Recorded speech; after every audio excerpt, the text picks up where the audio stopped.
Hello everyone, this is an Aimsun video today. I will talk about how to create a cordon, like a subnetwork, how to extract flows if you have a big model and then you want to have like a small area, like an intersection or a group of intersections.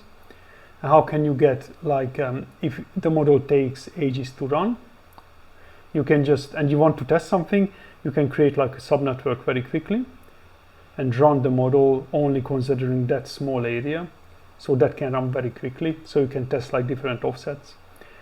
Or if you need to export or extract flows, turning counts or matrices from a model, from a big model, like from a small area, then is when you create like a cordon area or a subnetwork as it's called in Aimsun. So how to do it? First, so we have a big model, you know this from my previous videos. And I would like to cordon off this area. So the first thing you do is you go to the left where you see polygon. In this polygon you define basically the area you want to cut out or consider as a subnetwork. You just keep clicking with your left button and at the end you double click where you want to finish. So I double clicked and it finished the polygon. I select it with the left button and I do right click and you convert it to a subnetwork. You can see it changed to a dashed line, and in the on this side it also created on the in the project window a subnetwork folder, and it created subnetwork within that. So now you right click on the subnetwork and you generate a dynamic traversal. So I only have one scenario, it's a dynamic. Click OK. It runs the model, that scenario you wanted. Make sure that, so even if you have run it before, it will still run it again. And if you have a very big model, then it will take some time.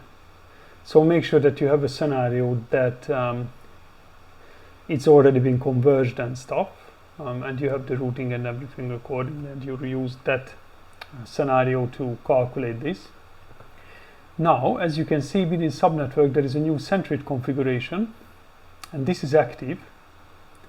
If I go back to the previous, into the previous Centroid configuration in the main project folder, here demand Centroid configuration, and if I right click activate, you can see that the Centroids are there in the big one. If I come back to the Centroid configuration within the subnetwork that I just created, right click activate, now the Centroids are here. So it basically, these gonna be the Centroids, so the zones in your matrix. So if you keep going down, you see this, and this says, so this is your new matrix. So you can just take this and you will have the matrix you wanted. But if you want to run the model, you can also right click on it, new. You can create a scenario. Let's do dynamic.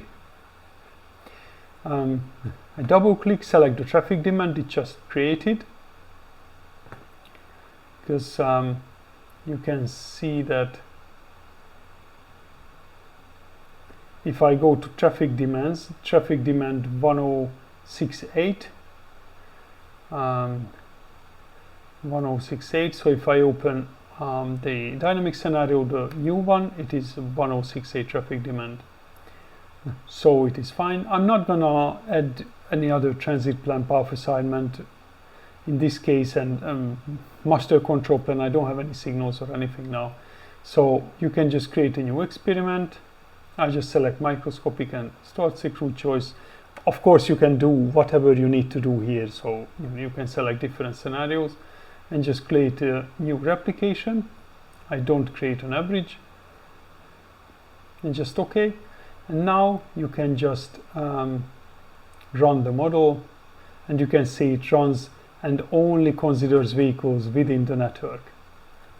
It can be very useful if you as I described earlier, to either to create a new matrix from a subarea, or if you have like, you know, you need to test the offset between two intersections like this, and you don't want to run the whole model, which in this case not massive, but there are some very big models.